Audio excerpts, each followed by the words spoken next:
Salut les amoureux du ballon rond, on commence cette revue de presse en France avec la une de l'équipe et la victoire de l'Olympique de Marseille contre Clermont 1-0 en clôture de la deuxième journée de Ligue 1. Les Marseillais ont galéré mais vont bien s'en contenter car ils ont gagné et surtout ils n'ont pas pris de but. Malgré l'ouverture du score dès la 25e minute par Cengiz Under, les Marseillais ont tremblé jusqu'au bout, écrit le quotidien sportif. Pour la Provence, l'OM assure, se rassure et monte sur le podium. Car oui, c'est la belle opération du soir. Avec cette victoire, Marseille est 3ème avec 23 points. Pour le quotidien régional La Montagne, l'OM a douché Clermont alors que le promu a montré un beau visage face à un cadre du championnat. L'autre belle opération de cette 12e journée est la victoire de l'OGC Nice à Angers 2-1. Comme le souligne Nice Matin dans son édition du jour, le Gym est 2ème de Ligue 1 et monte en puissance. Décidément, la Ligue des Talents est pleine de surprises. On file en Angleterre où ça sent mauvais pour Nuno Espirito Santo à Tottenham. Les Spurs ont été largement battus par Manchester United ce week-end 3-0 et cela pourrait être la défaite de trop pour le technicien portugais arrivé cet été sur le banc des Spurs. Comme l'écrit The Guardian sur sa une, la pression monte sur Nuno. L'avenir du manager est sérieusement remis en question après les propos de Daniel Levy sur la crise que traverse le club. D'ailleurs, la presse britannique est unanime ce matin et se montre pessimiste sur l'issue de l'aventure de Nuno Espirito Santo dans le nord de Londres. Pour le Daily Mail, Nuno est au bord du gouffre. L'entraîneur des Spurs est sur le point d'être limogé après la triste défaite contre United, juge le journal. Si les jours du Portugais sont comptés, Tottenham va devoir se pencher sur son successeur.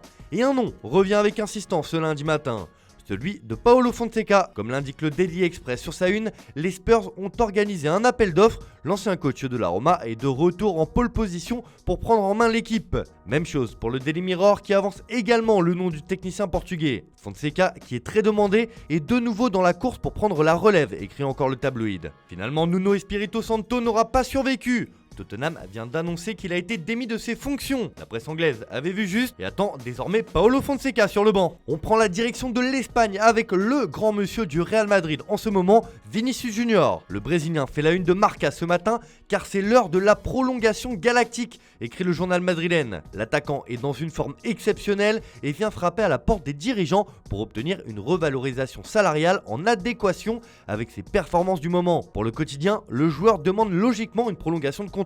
Son bail court jusqu'en 2025, mais il a déjà atteint le niveau d'une star. Sa progression oblige le club à faire un effort important, indique le journal Pro Madrid. De son côté, As ne comprend pas comment le joueur de 21 ans n'a pas été retenu dans la dernière liste du Brésil pour la prochaine trêve internationale. Son doublé contre Elche relance le débat après qu'il ait été écarté de la sélection, juge le quotidien.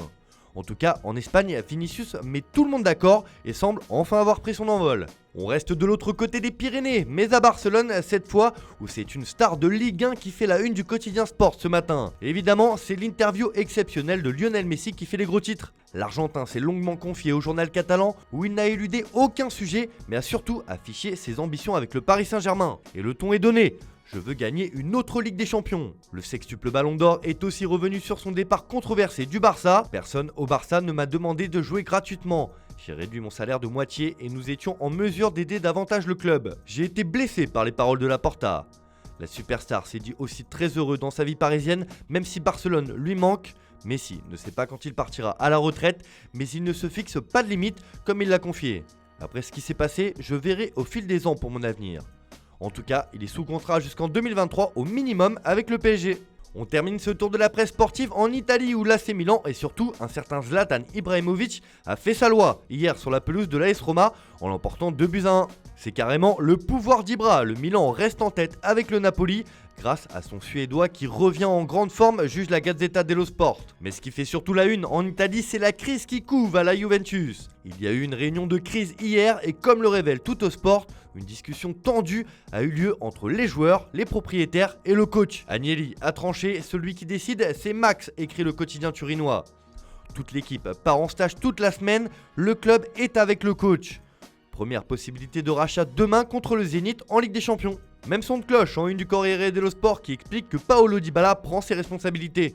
L'union sacrée est déclarée à la Juve. Voilà, c'est tout pour ce matin, bonne journée à tous, on se retrouve tout à l'heure pour votre traditionnel JT Foot Mercato.